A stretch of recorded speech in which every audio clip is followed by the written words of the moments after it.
അങ്ങനെ സ്റ്റഡി പ്ലാനൊക്കെ റെഡിയാക്കി കുറച്ച് സമയം ഇംഗ്ലീഷ് പഠിച്ച് പിന്നെ ഞാൻ എൻ്റെ ഈവനിങ് റൂട്ടീനിലേക്ക് കടന്നു.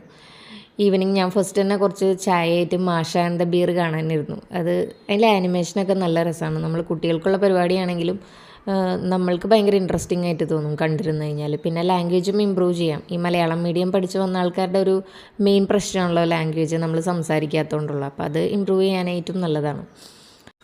പിന്നെ കുട്ടികൾ സ്കൂൾ വിട്ട് വന്നു. അപ്പോൾ അവർക്ക് ചായ കൊടുത്തു. പിന്നെ അവർ കാർട്ടൂൺ കാണാനിരുന്നപ്പോൾ ഞാൻ എൻ്റെ ചെടികൾക്ക് വെള്ളം ഒഴിക്കാൻ ഇറങ്ങി. ഇനി വെള്ളം ഒഴിച്ച് കഴിഞ്ഞതിന് ശേഷമാണ് ഞങ്ങൾക്ക് കളരിക്ക് പോകേണ്ടത്.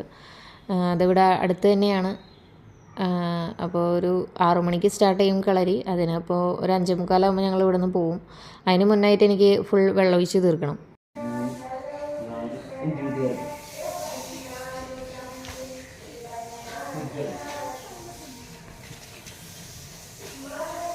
കളരി കഴിഞ്ഞ് ഒരു 8 മണിയാവും വീട്ടിലെത്തുമ്പോൾ. അപ്പോൾ അത് കഴിഞ്ഞ് കുളി കഴിഞ്ഞ് എല്ലാവരും ഫുഡ് കഴിച്ചതിന് ശേഷം കുട്ടികളെ പഠിപ്പിക്കാനിരുത്തി. അപ്പോൾ അത് കഴിയാൻ ഒരുപാട് ലേറ്റായി. എക്സാം ഉള്ളതുകൊണ്ട് ഒരു 11 മണി വരെ പഠിപ്പിക്കാനിരുന്നു. അതൊക്കെ കഴിഞ്ഞിട്ടാണ് ഞാൻ പഠിക്കാനിരുന്നത്. അപ്പോൾ സാധാരണ ഇരിക്കുന്ന ടൈമിനേക്കാളും ലേറ്റായി. 11 മണി കഴിഞ്ഞു ഞാനിരുന്നപ്പോൾ. അപ്പോൾ ഞാൻ കേരള ചരിത്രത്തിൻ്റെ കുറച്ച് ഭാഗം ഒന്ന് റിവൈസ് ചെയ്തു. ഒരു ഹാഫ് ആൻ അവർ റിവൈസ് ചെയ്തു. അത് കഴിഞ്ഞിട്ടാണ് മോക്ക് ടെസ്റ്റുകൾ ചെയ്യാനിരുന്നത്. ഫാൽക്കൺ BScൻ്റെ മോക്ക് ടെസ്റ്റാണ് ഞാൻ ചെയ്തത്.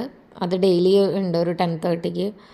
ആ കറക്റ്റ് ടൈമിന് ചെയ്യാൻ പറ്റില്ല. അപ്പോൾ അതിൽ ചെയ്ത് ആൻസർ ടിക്ക് ചെയ്തതായിരിക്കും ഉണ്ടാവുക. അപ്പോൾ അത് പഠിച്ചു. പിന്നെ കഴിഞ്ഞ ദിവസത്തെ മോക്ക് ടെസ്റ്റുകളൊന്ന് ജസ്റ്റ് റിവൈസ് ചെയ്തു. അപ്പോൾ അത്രേ എനിക്ക് ചെയ്യാൻ പറ്റുള്ളൂ. കാരണം പിറ്റേ ദിവസം നേരത്തെ എണീക്കണം എന്നുള്ളത് കൊണ്ട് ഒരുപാട് സമയം ഇരിക്കാൻ പറ്റാത്തതുകൊണ്ട് ഒരു 12:30 ആയപ്പോഴേക്കും ഞാൻ കിടന്നു.